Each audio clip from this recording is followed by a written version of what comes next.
There we go.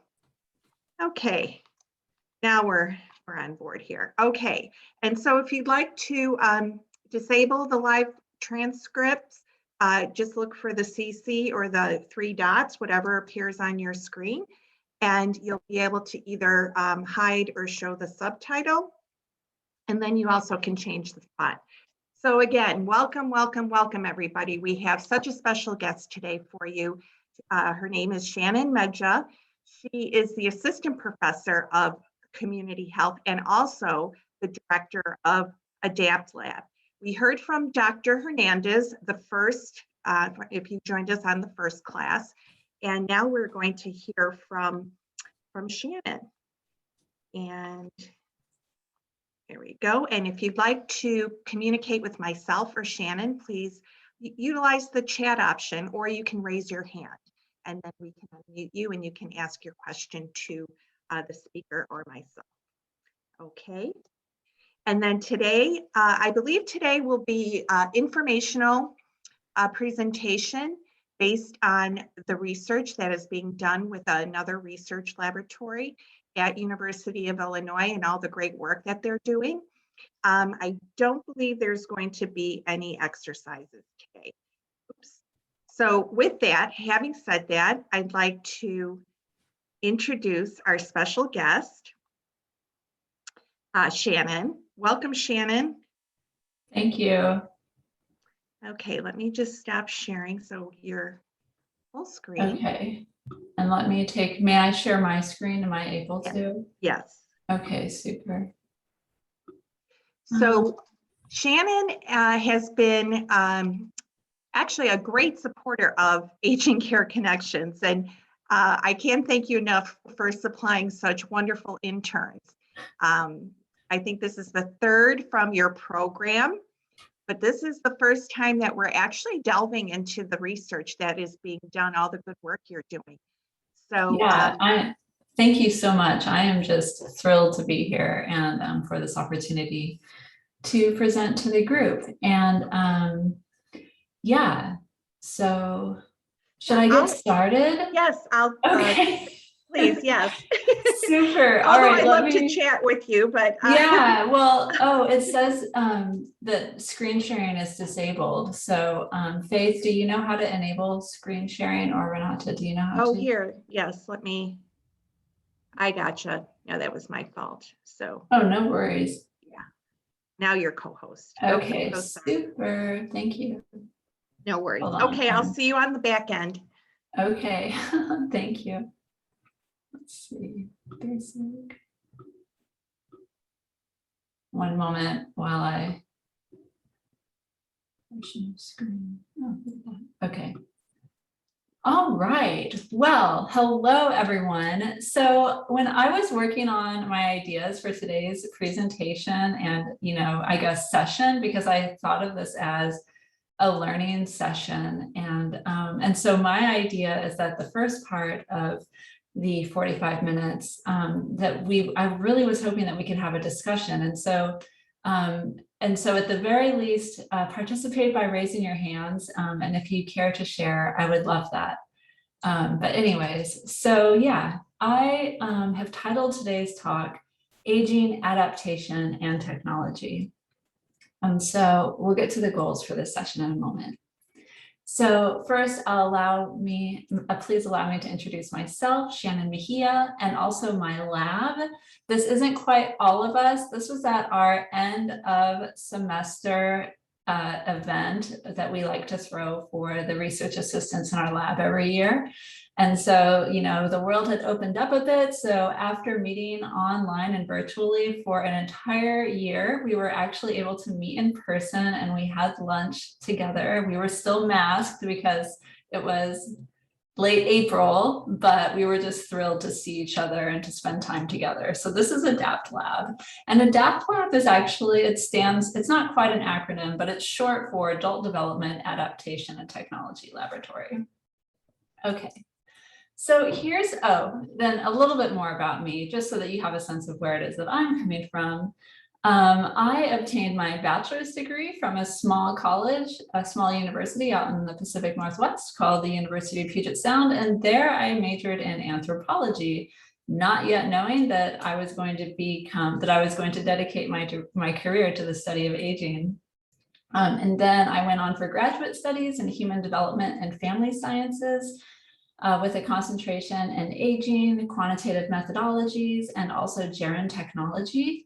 And after completing my PhD, I went for a postdoctoral appointment for 3 years at the University of Michigan, where I worked in 2 labs.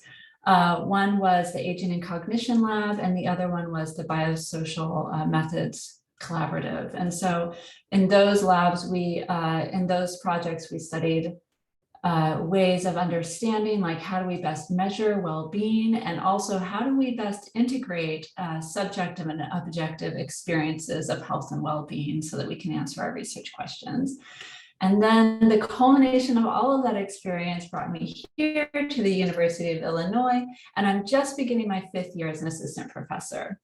And I'd also like to say that my trajectory was a little non-traditional, in that in this segment right here, I actually spent about 8 years working in long-term care. It was actually my family's business. They developed a long-term care community that had a social model of care. We emphasized helping individuals maintain meaningful engagement and really involving the family as members of the community of care. And so we worked really hard for individuals in these houses of 12 people. That we had 4 houses, each house with 12 residents. And we worked really hard for those individuals to be able to age in place. So contrary to things like a continuing care retirement community, they would be able to just to stay in this place. And we use technology to be able to meet their changing needs. And so we had a lot of success, and the community is still going strong. And this was really the experience that launched my career in the science of aging. Anyhow, so that is a little bit about me. Okay, so here's my goals for today. This is a workshop. So my goals for today is that my hope is that each of you, no matter what age you are, will develop a personal definition of what it means to age successfully. And then I would hope that we will individually identify the resources that we need to meet our goals. So not other people's goals of what is wanted, but really our own goals. You know, this idea that we can really think about who we are, what's important to us, how we want to age, and what it is that we need to do that the best that we can. And then on the final part of the talk, we're going to define how technologies for health and independence can help us attain our goals.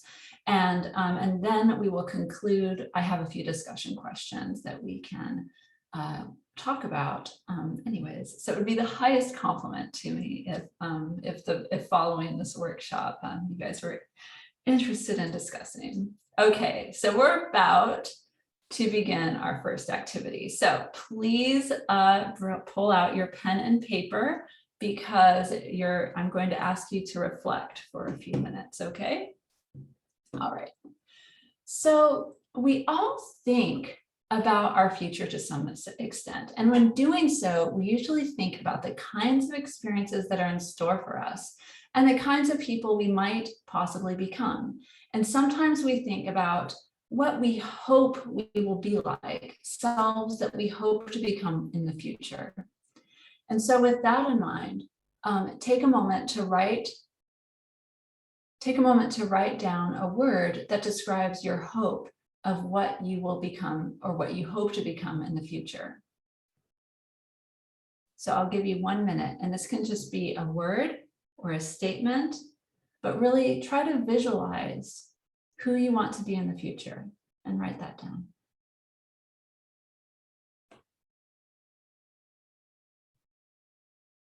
Whoops.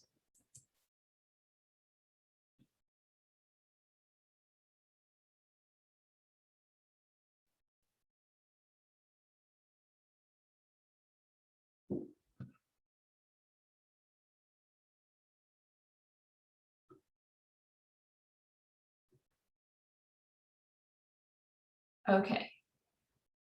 So now that you have written your idea of a future self down, please give me a react if you need more time.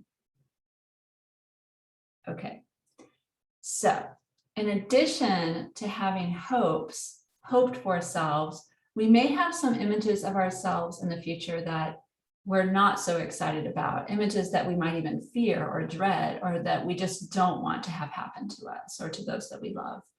And so fears can be likely or unlikely.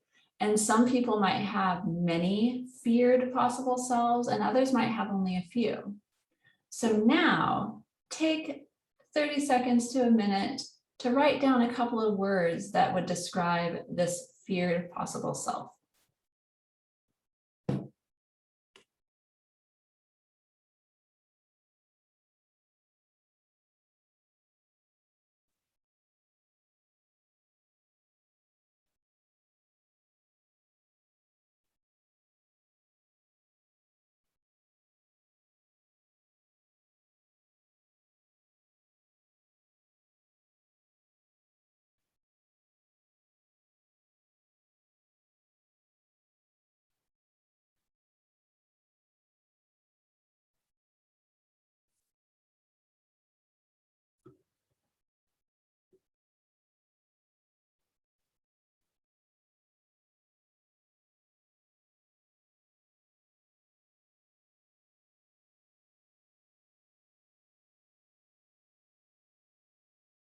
Okay, so I don't necessarily expect you guys to share your hoped for or feared possible selves, but I do welcome that.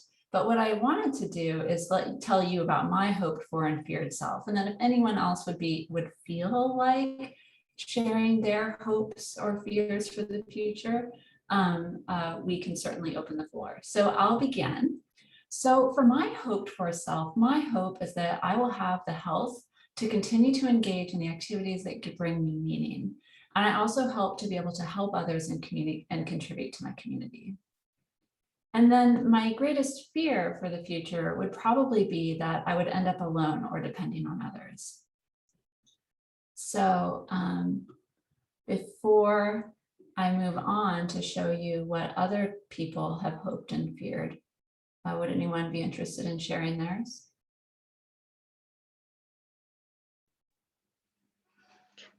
Yeah, okay, we got a ditto from Gay. I was going to say, feel free to enter your comments in the chat box, and I would agree with Gay as well.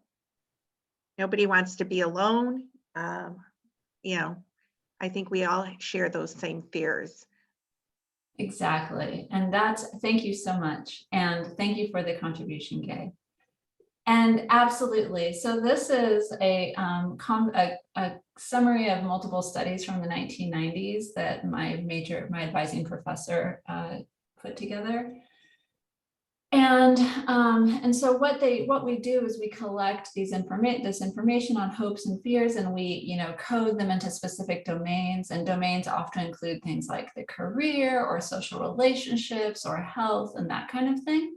And it's not like whether things are, and actually in terms of hopes and fears, we don't necessarily look at those individually, but rather together. Like we find that somebody's motivation to accomplish something is sometimes stronger if there's both a hope and a fear in that same space. Oh, and I'll go back and sorry, one more thing. So the reason that I wanted to talk to you guys about hopes and fears is because this lays the foundation for the goals that we're working toward. And so before we begin talking about what it means to age successfully, I wanted to give all of us a chance to check in on our own hopes and fears for the future. Because this way, if we check in with where it is that we want to go and who we want to be in the future, we can think about how we can best get there. So that's the method behind the madness. Anyhow, so we're often interested in what others are thinking, and this chart is from a review of studies on possible selves at different age groups. And so for each bar, it indicates a different group of adults ranging from college age to older adults. And then on the y-axis is the percentage. So each group might have a different number of people in it, but we have the overall percentage of responses. And so what this is a review of is of multiple studies who coded these possible selves that were given to people. And they just coded whether or not a possible self spoke to health. And it sounds like even in this group, individuals, mentioned some kind of health possible self. And we see that we're not alone. So the dark blue indicates in the percentage of people in the specific age group that ranked health as the most important possible self. And so clearly in middle-aged and older adults, those age groups are the most likely to rank health as the most important possible self. And the other major difference that you see is the proportion of individuals in a group who did not rank health as important. And that group is most prevalent among college-aged and younger adults, and much less prevalent in middle-aged and older adults. And the explanation is just that as we age, we begin to experience changes in our body. Like, when you're middle-aged, you begin to maybe feel a little bit more stiff in the morning, or you realize that it's more difficult to get back into shape. And then suddenly you begin to realize that, oh, health isn't something that I can just take for granted.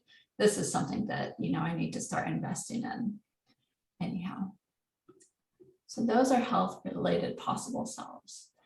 Okay, so we'll see how this, so the next activity, what I would like to do is we're going to do a raise of hands. And so I'm going to ask you some questions, and then you guys can raise your hands if you agree with it. Okay. I hope I still don't quite know how to raise my hand in Zoom. Okay, I was just going to say. You guys are masters by now. What? I'm sorry. Yes, I was just going to remind everybody, under reactions, you can raise your hand. So if you have that icon either below your screen or above, just press on that. Thank you very much. Okay. All right, so here we go. So what are your thoughts about your own aging? So would you say that, raise your hand if you agree with this statement, that aging involves loss?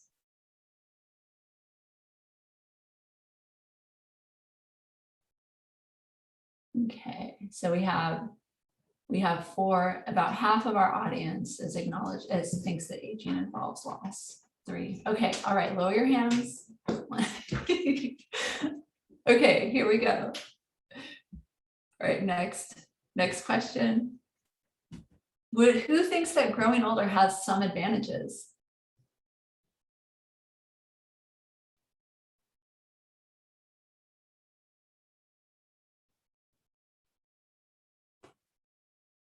Oh, excellent. Maybe we're getting some courage to acknowledge it as we see others see some advantages. Okay, excellent.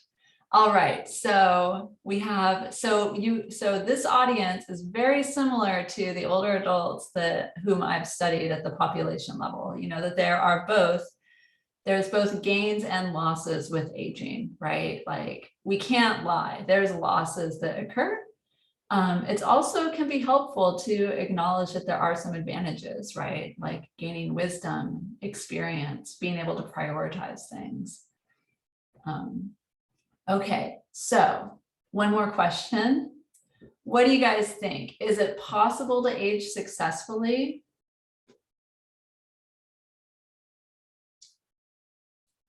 Do you want a thumbs up or a thumbs down, or? Yeah. I guess if you disagree, you can do a thumbs down, but Okay. That's a good point. I didn't think about that. Thank you. Sure. All right, so it appears that it's possible to age successfully. And this is an important question because actually the term successful aging is kind of up for debate. Researchers have been debating this term for at least, I guess, 30 years now. So it's an interesting idea. So we're going to unpack this idea of what it means to age successfully, because remember that my goal for this session is for each of us to define our own meaning of what it would mean to age successfully, to have this personal idea of that, and then to identify what we need in order to accomplish that goal. Okay, so would anyone be interested in putting into the chat what successful aging could mean to you? I'm about to show you some quote official definitions, but I'm really interested in your thoughts.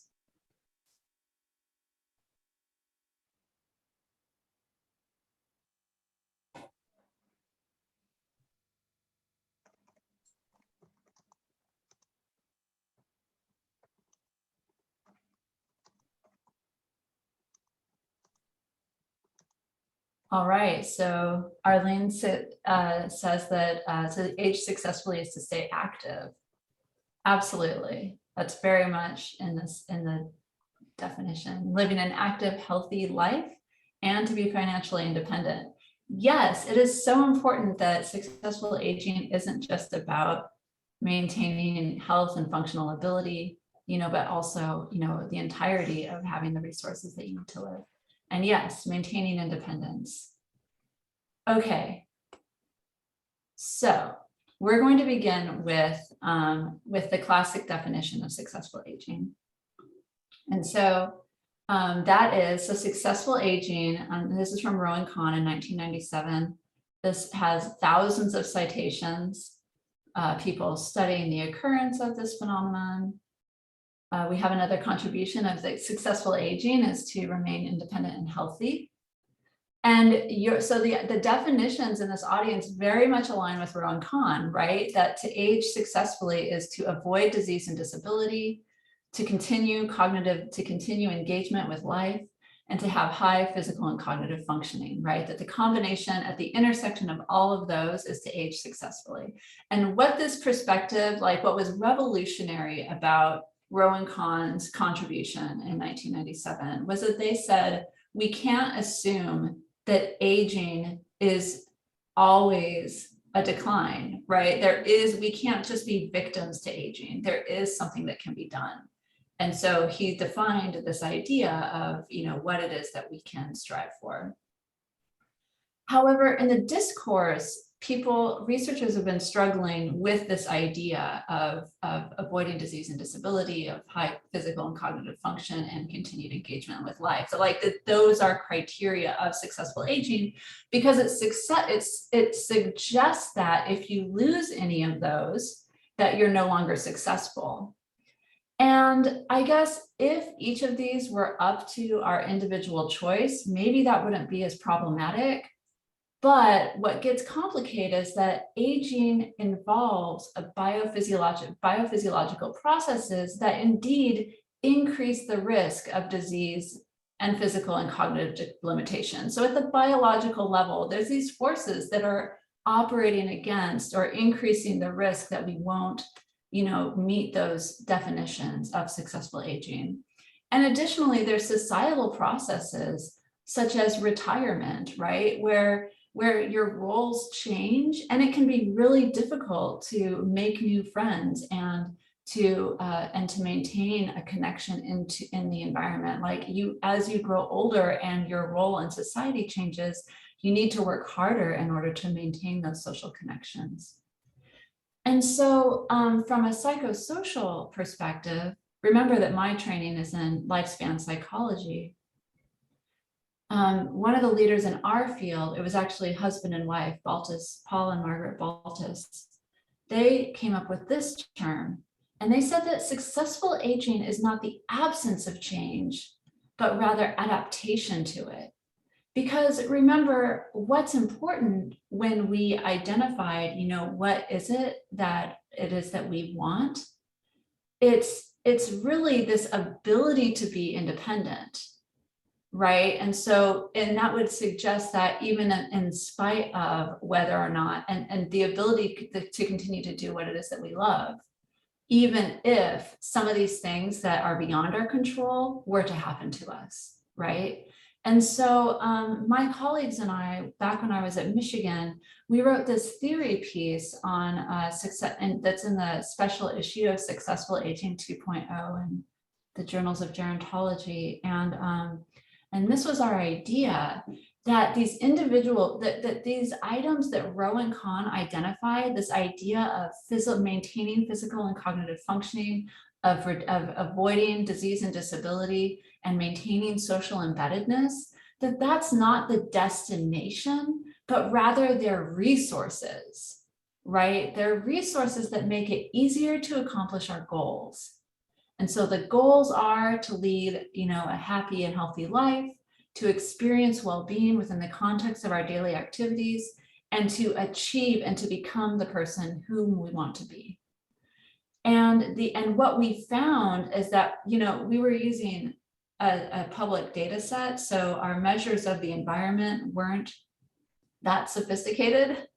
But even with our really rough measures of how connected is your neighborhood or something like that, or how integrated do you feel in your neighborhood, like elements of the environment reduced the statistical importance of these individual resources, which is consistent with the interpretation that they could indeed help with compensation, right? And so the whole reason that we've been taught, that I wanted us to think about our own aging, our own goals for our aging, and these models of what it means to age successfully, I'm bringing this to you because if we're going to adopt health technologies, they need to be technologies that help us achieve our goals.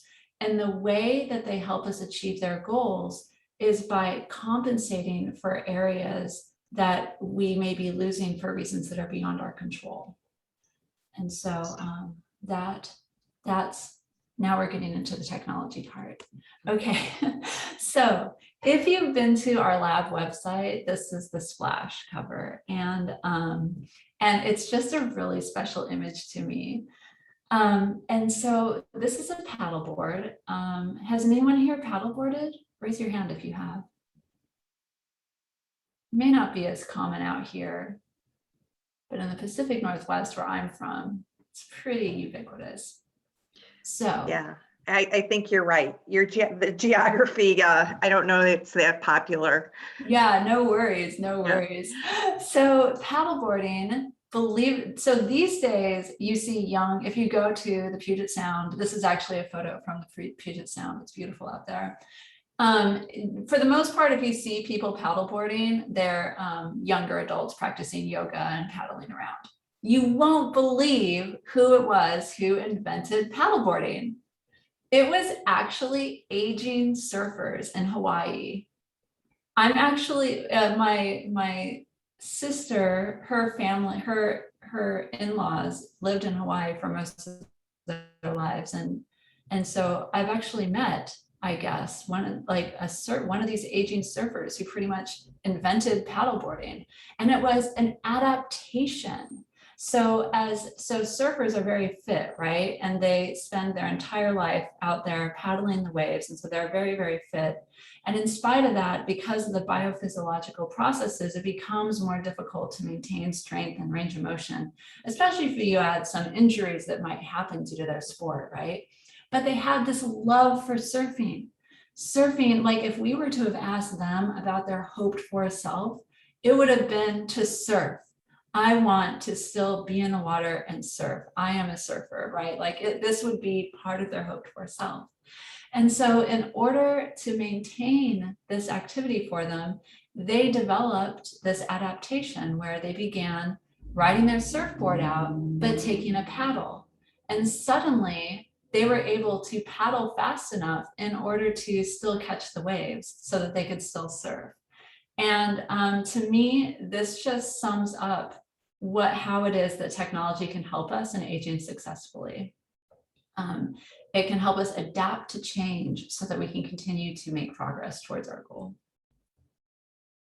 And what I find, so what I especially love is that generally we think of assistive technologies or health technologies as developed by younger people for older people, but this is actually an adaptation that older adults developed for themselves. And then the technology became used by the entire population, because it turns out that aging surfers weren't the only people in the world who aren't strong enough to go surf.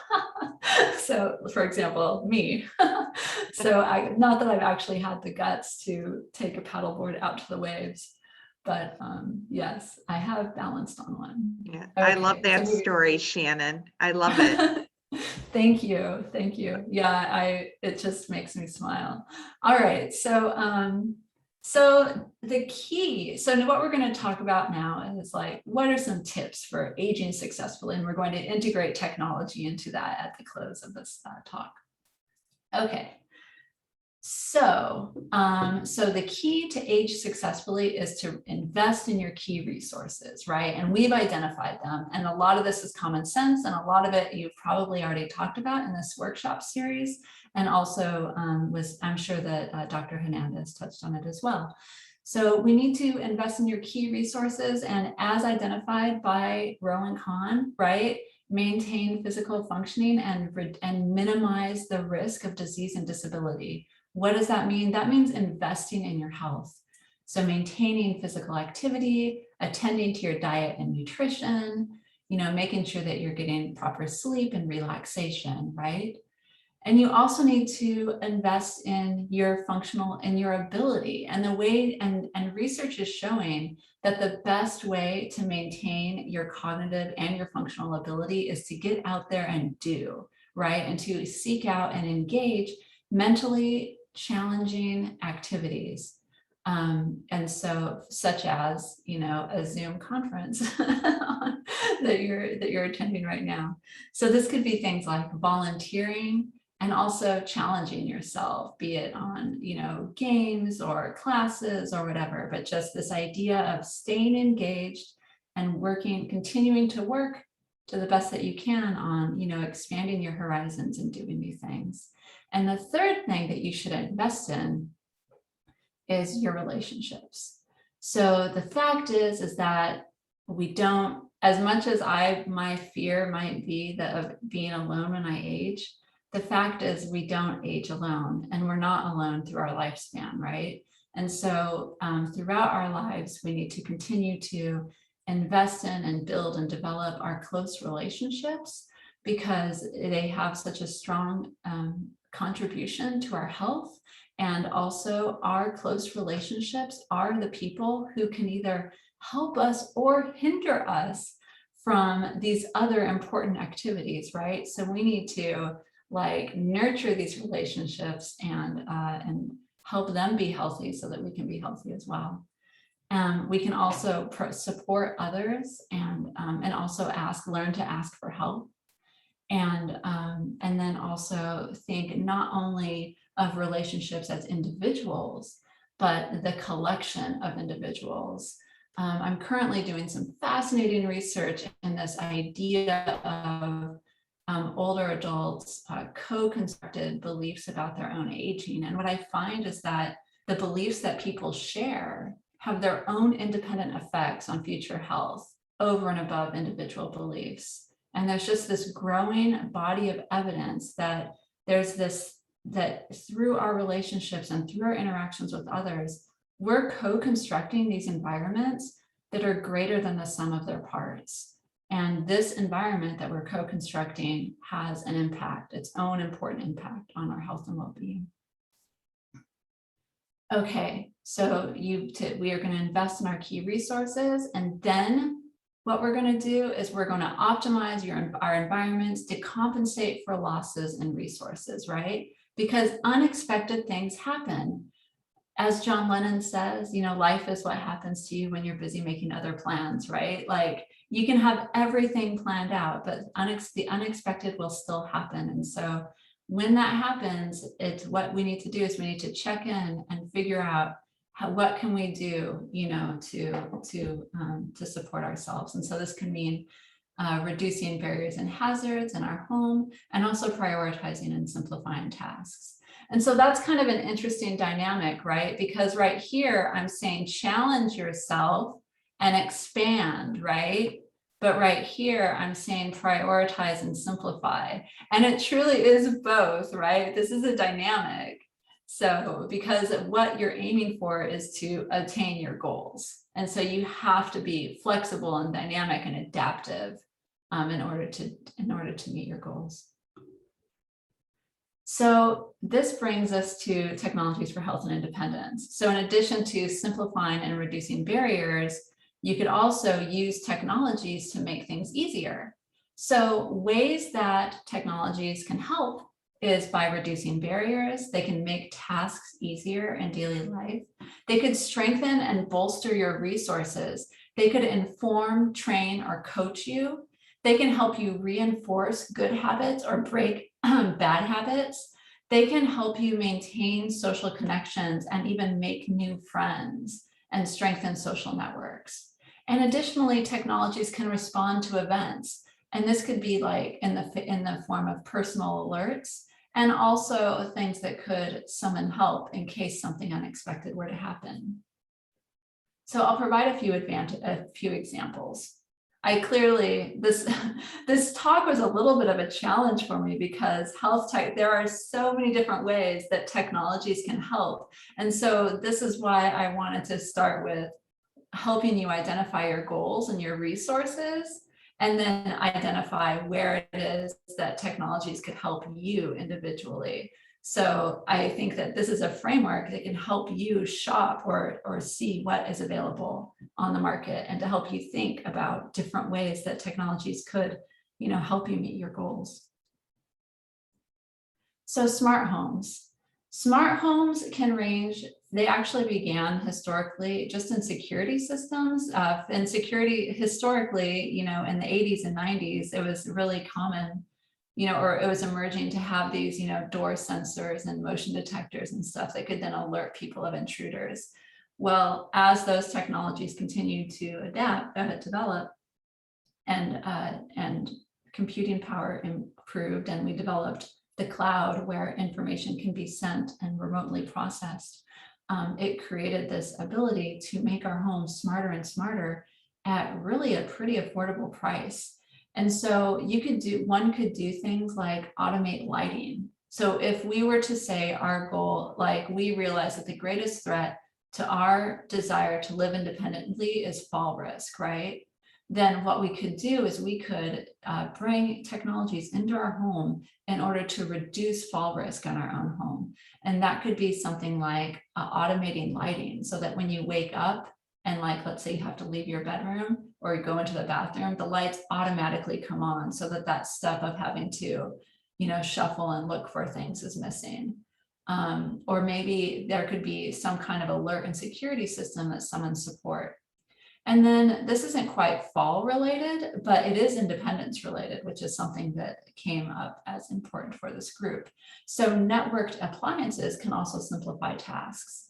So I teach this health technology and health behavior class in the spring, and the students have identified that healthy eating is actually a really complex task, because it involves imagining a healthy menu, stocking your kitchen, maintaining the healthy foods, and then, knowing how to cook. So in this audience, we probably have lifelong experience of knowing how to cook, unlike the college students who are, coming up with these technology ideas, who for many people, cooking was a new thing that they were still working on establishing those routines. But you could imagine that that help with, all these different elements of food preparation, from shopping to, food prep and cleaning or whatever. Like, one could identify the part that they don't like to do, or that's more difficult to do, and maybe there's a way to employ technology in order to address those needs. And then something that we study often in our lab currently is wearables for fall prevention. And so this is just a schematic from a 2015 publication, and of a simple stick figure where they're identifying where sensors can be placed to monitor different types of things. So you can place sensors on the waist to assess balance and activity and fall detection. Sensors on the wrist can detect steps and sleep. A smartphone can help with summoning advice. That's often where the computing power is stored in these wearables. And you could put something on your foot in order, or your ankle, in order to have a more precise gait assessment. And so why would somebody want to, monitor all these things? Well, it could do things like detect falls, assess your balance and gait. Oh, this is what I already wrote. Yeah, so anyways, this is what it can do. This is what it can do, but what can that actually do for you? And so that can provide summaries. So maybe, for example, you're really interested in trends. And so you're interested in seeing summaries of your balance and your gait and your physical activities. Or maybe when you've done your self-assessment of your goals and your strengths and limitations, you're thinking about, the real challenge is that I think that I don't actually have a sense of my posture and balance. And so maybe for you, it would be helpful to have some kind of wearable that could provide you some kind of coaching on your posture or your balance or your gait to let you know in the moment that something's happening. Or maybe, you're just really interested or concerned about the event that if you fell, maybe you live by yourself and no one would be there necessarily to notice. And so what you would want is, in the case of a fall, to summon help. And so my point is that wearables monitor many, many things. And so if you're interested in a wearable, to help you reach your goals, it's really important to think about, what is it that you need? How can the technology help you? Because otherwise you'll end up with something that isn't really that useful and you'll end up abandoning it. So just things to think about, and we can talk about that more in the discussion. And then there's also technologies to minimize harm. And these are actually being developed across the lifespan of, they have a use case across the lifespan. And so this is a automated bicycle helmet. In Europe, it is not, it's not as common to wear a helmet while bicycling. Bicycling is just so common, and it's seen you do it slowly while you're going to get groceries. It's the racers who wear helmets, not the casual bicyclers. But falls happen, right? And so, but one of the barriers to helmet wearing in Europe, especially, is the look of it, the aesthetics. And so this is a solution to that. It's actually addressing the barrier, like, why aren't people wearing it? Because why don't people wear helmets? It's because they're ugly. So here's like a collar that someone could wear that doesn't mess up their hair. And then it detects this abrupt change of motion, which then activates an air helmet. So it's like an airbag for your head. And I've read about technologies that are being developed in the space of falls for that as well. So this idea of, sure, we could maybe stop people from falling if we put everyone in a padded room, but then quality of life would be so diminished. So maybe what we could do instead is we could minimize harm of falls if there was some kind of inflatable that expanded around the hip. And so this could be really important for people for whom either have an actual risk or they're so afraid, right, and so worried about the potential for harm that maybe if there was an airbag, I guess, for your hips, that could offer more confidence, and then people could begin to expand their activity space a little bit more. Okay, so we've talked about successful aging, what it means to us. Hopefully we all now have our own idea of what it would mean for us to age successfully. And maybe we've surveyed our strengths and weaknesses, right? Like, what resources do we have in spades, and what resources maybe would we need some, would a tool be helpful for? And so before we go into the discussion, I just wanted to talk about some tips for adopting technology to support health and independence.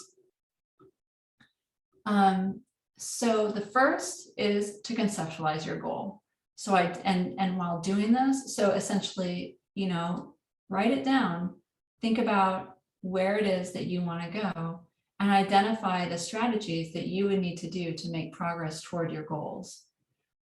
So researchers think of goals as hierarchical. So we have what we imagined earlier today. Those are really higher order goals, right? Those are possible selves. And but those are supported by these other goals that we do in our daily lives.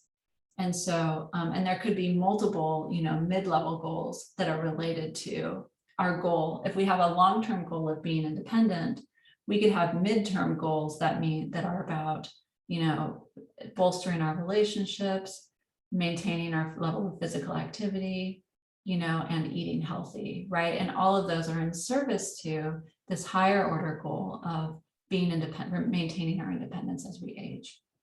And so identify the strategies, right, of what do you need to do in order to reach that long-term goal that you have. And then begin to prioritize your tasks. Think about what the low-hanging fruit, and just make an action plan. And then optimize your resources. So identify the resources necessary to obtain your goal. Identify this, I missed this bullet point, but identify which resources need more support, right? Like have a frank conversation with yourself and think about, which resources do I have going well? Which resources are more of a threat? Is there more uncertainty around, right? And then engage in behaviors and health behaviors that strengthen your resources. So I'm essentially saying perform a SWOT analysis for yourself, right, with your long-term goals of successful aging. And then finally, find technologies that can help you achieve your goal. So identify the barriers or facilitators. So for example, if you know that you need to exercise more in order to meet your health goal, in order to meet your independence, then you need to figure out, well, what's the barrier to exercising, right? And if the barrier happens to be that you just don't know how far you went, then a Fitbit could be the solution. However, if the barrier is that, you don't know the most optimal route, then you would be looking for some other kind of technology to help you out. And so essentially, you're the consumer, right? You need to purchase technologies and you adopt technologies that can help you. And so so this is the key right here, is to find the technologies that strengthen the facilitators and reduce the barriers.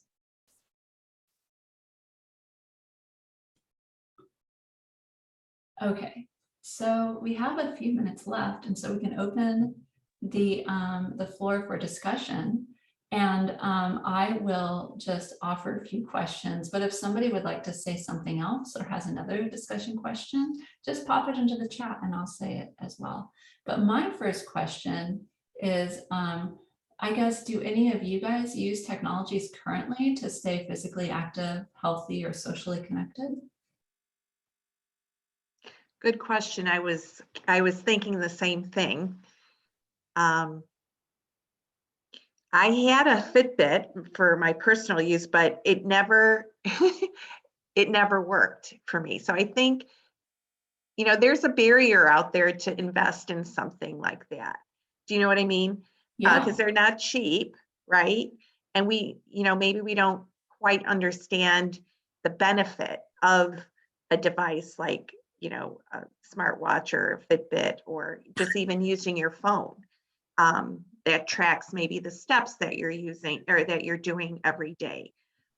So you can challenge yourself, and when you go for a walk next time, you can bump up those steps. I don't know, would anybody else agree to that? So sorry. Renata, I was just going to also make a point. When I was talking to a group, one of the participants said that the Fitbit actually was programmed, the Apple Watch, not the Fitbit, actually detected when she had a fall and notified her contact person. So that's the Apple Watch. Yeah. Wow. That's terrific. It's actually like detects that you've had a fall. I mean, obviously we're looking at prevention, but it was a really interesting story that it can be programmed to have that motion detection that you have fallen, and then contacted her family member. So that was pretty interesting. Yeah. And I think something like that versus, like some people wear pendants or they have a something, when you fall at home and it, connects to the phone and calls 911. But what if you're, out and about, that's where the watch would come in handy.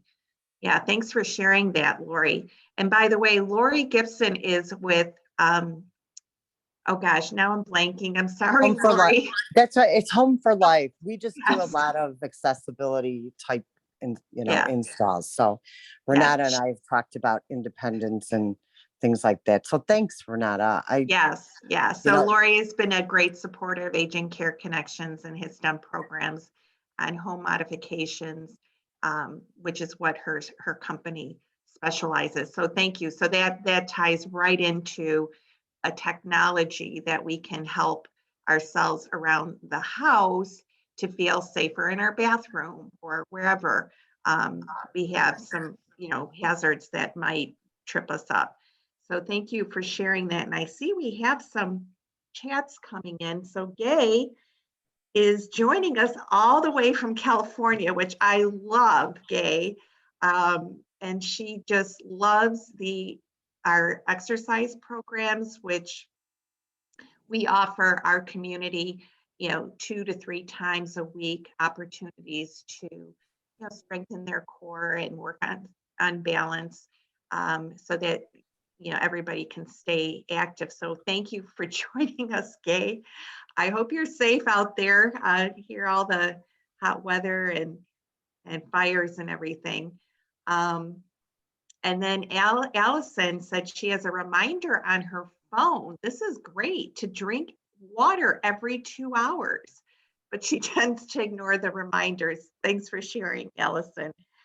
And then from Sharon, using Zoom this past year to take advantage of the exercise programs offered to us, among other classes. So, and that to everybody's credit, I think what COVID taught us is that we are adaptable, and that goes along with what you're doing at your research lab, Shannon. We're up for the challenge, and we understand that as we age, that we have to adapt. And so thank you for that, Sharon. I'm so proud of all of you, and even proud of myself. It was a new technology for me to learn. So yeah. So anybody else have anything they'd like to share? I love all the comments. I And we have, must, go ahead. I just wanted to say, yeah, what the technology really taught me, or what I learned most from COVID, or what surprised me, Mhm. or I guess I was amazed to experience for myself, was the potential for Zoom to foster, to really to compensate for the loss of social connection. Because I think in 2019, I presented a paper that looked at older adults and it looked at how satisfying an in-person interaction was compared to a virtual interaction. And I remember, and somebody asked me, they said, well, don't you think that a virtual interaction could ever be as fulfilling? And I was just like, I don't think so. I don't think it'll be the same. And I guess I was still right, but oh my gosh, the unexpectedness of life, right? Like months later, COVID hits, and suddenly we're having cooking parties via Zoom, and just things that I had never imagined I would be doing, because my husband and I were so starved for social connection, and to connect with our loved ones. And it was just amazing. And I mean, to see people in person again, that I still think that my finding holds, that that seeing people in person is probably 100%, Shannon. But you're right. I mean, we're very fortunate to have this technology available to us. And it forced us to think sort of out of the box and try to reimagine the things that we used to do in person, like cooking classes or going to concerts or that type of thing. So you had a lot of, people who just went on YouTube and, you know, they collaborated, you know, musicians who collaborated with one another, and they were in different places, in different spaces. So yeah, it was interesting. But there's 100%. You know, I miss seeing all of you. And, you know, I just, you know, there's so much more you can get done when you meet in person. Yeah, but I guess and the catch up. gain is that, you know, we're able to participate from everywhere. And so, Yes. you know, there's a loss and gain dynamic. Oh, to the point about the drinking, the reminders and Yes. to drink water. I agree. Like I've tried it, not with water specifically, but I've tried setting a timer to force myself to get up after a certain amount of time and walk around, you know, in order to support physical activity and, you know, reducing sedentary time. And I too ignore the reminders. And so I guess that, you know, the technology, like it would be the next step if drinking water is really important to you, then it would be to figure out like, what are the barriers, you know, why am I not drinking water? And then when you figure out those barriers, then you might be able to find the solution, you know, to resolve it. And it might be technology related, or it might be a combination of reminders, but also something else. Right, I agree. And I know there's reminders you can set to take your medications, and maybe some of our audience does that already. Set the, you know, their alerts, if you will, on their phone when it's time to take their medication. So that's another way technology can help us. Yeah. And don't ignore those alerts though, Yeah. right? Anybody else? Really great comments. Let me just check if there's anything. Yeah. Okay, well, this has been really great, Shannon. And, you know, I applaud the work that you're doing at the University of Illinois, and keep up the great work. And I hope to see you in the future. We'd like to continue this collaboration. And I mean, we're getting such cutting edge information from all the research that you're doing. And it's giving us, you know, ideas of how we can employ these technologies to help us age successfully in place. So yes. Well, thank you so much for the opportunity to talk a little bit about successful aging, adaptation, and technology. Does anybody else want to unmute themselves or add anything else? I need to change my screen out again and just show you, to share the upcoming classes that we have. But while I'm doing that, I'm happy to listen to whatever anybody has to share. So let's see. So I wanted to show you this, Shannon, that's just for you. Aw, thank you. I'm not a graduate of University of Illinois, but we know we have Allison on board, and I don't know if anybody else attended U of I, but it's such a beautiful, I just remember, you know, visiting friends down there. Yeah, Allison's like, go Illini. She's a diehard Illinois fan. So, and I think your nieces go there, or, you know, it's in the family, they're continuing on the legacy. So anyway, thank you again, Shannon. This was very enlightening, and we appreciate you taking the time out to join us today. Oops, I didn't want to do that. Sorry.